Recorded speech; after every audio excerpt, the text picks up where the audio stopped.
नमस्ते, यहाँ रहस्य का पुनर्कथन किया गया है। आज मैं एक विज्ञान रोमांस फिल्म के बारे में बताने जा रहा हूँ जिसका नाम है the shape of water. Spoiler आगे। सावधान रहें और अपना ख्याल रखें। फिल्म 60 के दशक की शुरुआत में बाल्टीमोर में शुरू होती है, जहाँ एलिसा एस्पोसिटो नाम की एक युवा मूक महिला अपने सोफे पर उठती है। उसका जीवन बहुत ही नियमित है। हर सुबह वह नाश्ता बनाती है, नहाती है और बाथटब में खुद को खुश करती है। काम पर जाने से पहले वह हमेशा अपने पड़ोसी गाइल से मिलने जाती है। एलिसा अपनी दोस्त ज़ेल्डा फुलर के साथ ओकाम एरोस्पेस रिसर्च सेंटर में चौकीदार के रूप में रात की शिफ्ट में काम करती है। वह एक साधारण लड़की है जो अपने काम से मतलब रखती है और काम पर कोई परेशानी नहीं करती। एक रात फ्लोर मैनेजर सभी कर्मचारियों को इकट्ठा करता है और घोषणा करता है कि केंद्र को जल्द ही एक बहुत ही महत्वपूर्ण संपत्ति मिलने वाली है। उन्होंने बताया कि डॉक्टर रिचर्ड हॉफस्टेटलर को जीव विज्ञान विभाग का प्रमुख नियुक्त किया गया है और वे इस संपत्ति पर कई प्रयोग करेंगे। हालांकि वहां मौजूद किसी को भी पता नहीं था कि हॉफस्टेटलर वास्तव में एक रूसी जासूस है। इसके तुरंत बाद संपत्ति एक सरकारी एजेंट रिचर्ड स्ट्रिकलैंड के साथ एक दबाव वाले टैंक में आती है। वह एक सख्त, समझौता न करने वाला अधिकारी है और जल्दी ही केंद्र के नए सुरक्षा प्रमुख के रूप में कार्यभार संभाल लेता है। इसके बाद कर्मचारी अपने अपने स्टेशनों पर वापस आ जाते हैं और अपना सामान्य काम फिर से शुरू कर देते हैं। कुछ ही समय बाद जिज्ञासु एलिसा टैंक से अजीब सी गुर्राहट की आवाज़ सुनती है और अंदर झांकती है। पता चलता है कि संपत्ति एक अजीब प्राणी है जो टैंक को छूने पर उत्तेजित हो जाता है। फिर वह कांच पर जोर से मारता है, जिससे सुरक्षाकर्मी तुरंत इसे एक सुरक्षित प्रयोगशाला में ले जाते हैं। अगली रात एलिसा और ज़ेल्डा सेंटर में कचरा छांटने में व्यस्त हैं। सब कुछ सामान्य लगता है जब तक कि लैब का दरवाज़ा नहीं खुल जाता जहां से संपत्ति ले जाई गई थी। सुरक्षा प्रमुख स्ट्रिकलैंड तब लैब से बाहर आता है। उसके हाथ खून से सने होते हैं। जबकि अन्य वैज्ञानिक और कुछ चिकित्सा पेशेवर उसकी मदद करने के लिए दौड़ पड़ते हैं। ज़ेल्डा एलिसा को घटनास्थल से दूर ले जाती है। बाद में डिनर ब्रेक के दौरान दोनों दोस्त पहले जो कुछ भी देखा उसके बारे में बात करते हैं, लेकिन उनकी बातचीत जल्द ही फ्लोर मैनेजर द्वारा बाधित हो जाती है, जो उन्हें लैब साफ करने का आदेश देता है। कुछ ही देर बाद दोनों लैब में पहुंचते हैं, लेकिन लैब को भयानक खून से लथपथ हालत में पाते हैं। लेकिन वे अपने काम पर डटे रहते हैं और फर्श को साफ करना शुरू कर देते हैं। अचानक एलिसा को स्ट्रिकलैंड की कटी हुई उंगलियां जमीन पर मिलती हैं और वह उन्हें जल्दी से एक कागज़ के थैले में डाल देती है। ज़ेल्डा फिर मैनेजर को बुलाने जाती है, जिससे एलिसा को आखिरकार उस संपत्ति को देखने का मौका मिलता है। तब पता चलता है कि संपत्ति दरअसल एक इंसान जैसा उभयचर है जिसे एक छोटे से टैंक के अंदर कैद करके रखा गया है। कुछ मिनट बाद जब मैनेजर आता है तो वह उसे स्ट्रिकलैंड की उंगलियों वाला कागज़ का थैला देती है। हालांकि मूक चौकीदार को उस अजीब प्राणी के बारे में उत्सुकता होने लगती है। अगली शाम एलिसा काम पर जाती है और तुरंत प्रयोगशाला में जाती है। वह उभयचर आदमी को एक छोटे से तालाब में तैरते हुए सुनती है और उसे बाहर निकालने का एक चतुर तरीका निकालती है। एलिसा अपने लंच बैग से एक उबला हुआ अंडा निकालती है, पूल के किनारे बैठती है और चम्मच से उसे फोड़ती है। जैसा कि उसने योजना बनाई थी, जीव धीरे धीरे अपना सिर पानी से ऊपर उठाता है और उसके पास आता है। फिर एलिसा अंडे को किनारे पर रख देती है और उभयचर आदमी को उसे उठाने का इशारा करती है। उसकी खुशी के लिए वह पानी में वापस कूदने से पहले शांति से अंडे को पकड़ लेता है। अगले दृश्य में स्ट्रिकलैंड ज़ेल्डा और एलिसा को अपने कार्यालय में बुलाता है। वह बहुत ही चतुर आदमी है और केंद्र में काम करने वाले सभी कर्मचारियों की पूरी तरह से जांच करना चाहता है। वह उनके बारे में और जानना चाहता है और एलिसा के अतीत में गहरी दिलचस्पी लेता है। अपने शोध के माध्यम से उसे पता चला है कि उसे एक नदी के किनारे एक बच्चे के रूप में छोड़ दिया गया था। स्ट्रिकलैंड तब नोटिस करता है कि उसकी गर्दन पर निशान है और पूछता है कि क्या उनका उसके मूक होने से कोई लेना देना है। लेकिन एलिसा ने इशारों में कहा कि उसे ऐसा नहीं लगता, क्योंकि वह बचपन में भी बोल नहीं पाती थी। उनके जाने से पहले स्ट्रिकलैंड ने उन्हें प्रयोगशाला में मौजूद प्राणी से दूर रहने के लिए कहा। तब पता चला कि उसने दक्षिण अमेरिका में जानवर को पकड़ा था और उसे वापस अमेरिका ले आया।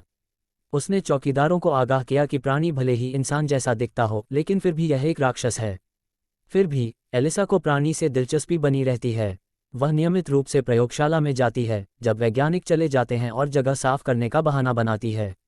एक शाम एलिसा अपने बैग से एक छोटा रिकॉर्ड प्लेयर निकालती है और उसे पूल के बगल में रख देती है। फिर वह उभयचर आदमी के लिए संगीत बजाती है और उसे एक अंडा परोसती है। अगर वह बिना सतह पर आए अंडा ले लेता है तो वह उसे बाहर आने के लिए संगीत रोक देती है। निश्चित रूप से उभयचर आदमी अपना सिर बाहर निकालता है और चिढ़कर गुर्राता है। एलिसा अपनी छोटी सी खोज से उत्साहित है और वह इनाम के तौर पर रिकॉर्ड को फिर से चालू करती है। वह अंततः उसे संगीत के लिए संकेत सिखाती है, जिसे प्राणी आश्चर्यजनक रूप से तेजी से सीखता है।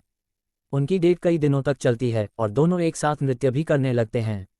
एक रात प्राणी के लिए रात का खाना लाते समय हॉफस्टेटलर ने चौकीदार को उभयचर आदमी के साथ नाचते हुए देखा, लेकिन वह उन्हें बाधित नहीं करता क्योंकि उसे एहसास होता है कि अजीब प्राणी मनुष्यों की तरह ही जटिल भावनाओं को महसूस करने में सक्षम है।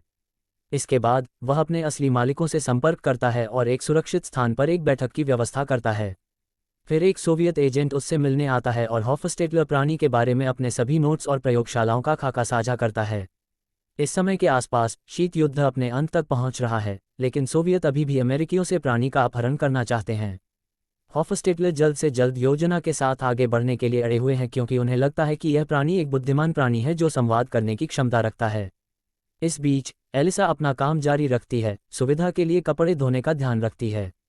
दो तकनीशियन जो एक सुरक्षा कैमरे की मरम्मत कर रहे हैं, काम करते समय एक दूसरे से बात करते हैं। उनकी बातचीत से वह जानती है कि ज़रूरत पड़ने पर इन कैमरों को कैसे निष्क्रिय किया जा सकता है। बाद में एलिसा लैब में प्रवेश करती है, केवल ये देखने के लिए कि प्राणी जंजीरों से बंधा हुआ है और बुरी तरह से घायल है। वह उसकी मदद करने के लिए दौड़ती है लेकिन फिर लैब की ओर आते हुए कदमों की आवाज़ सुनती है। यह उसे एक डेस्क के पीछे छिपने के लिए प्रेरित करता है और वह स्ट्रिकलैंड के आने पर देखती है। वह सीधे प्राणी के पास जाता है और उसे प्रताड़ित करना शुरू कर देता है, जिससे एलिसा गंभीर रूप से परेशान हो जाती है। कुछ दिनों बाद एक अमेरिकी सेना जनरल ओकम पहुंचता है जहां स्ट्रिकलैंड ने उभयचर मानव पर एक प्रस्तुति आयोजित की है। जनरल तुरंत प्राणी के आकार और रूप को देखकर दंग रह जाता है।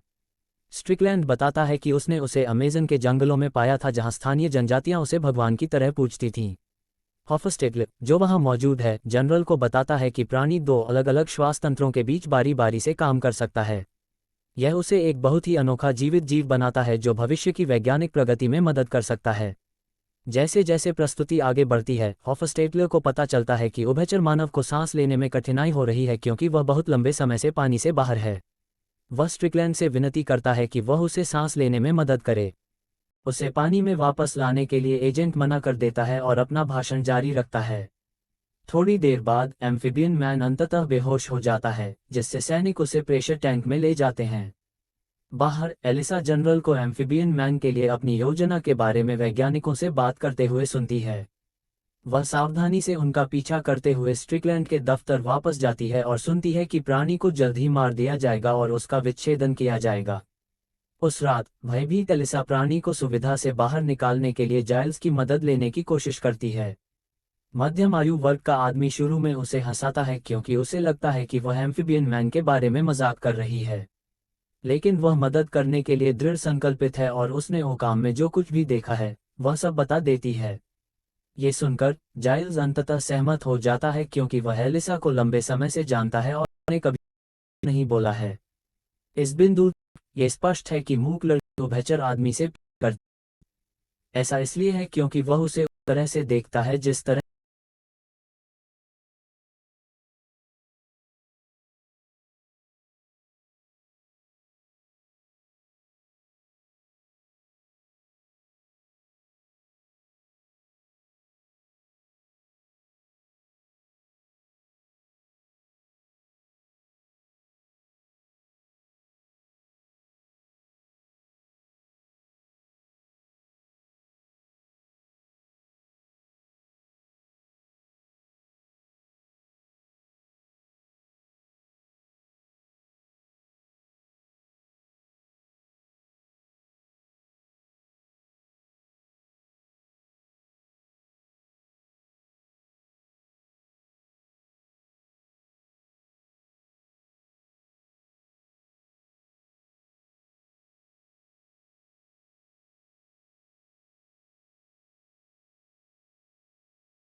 Giles reach the city's canals and bid the magnificent creature goodbye. But before he can dive into the water, Strickland arrives and shoots both the creature and Eliza. This infuriates Giles.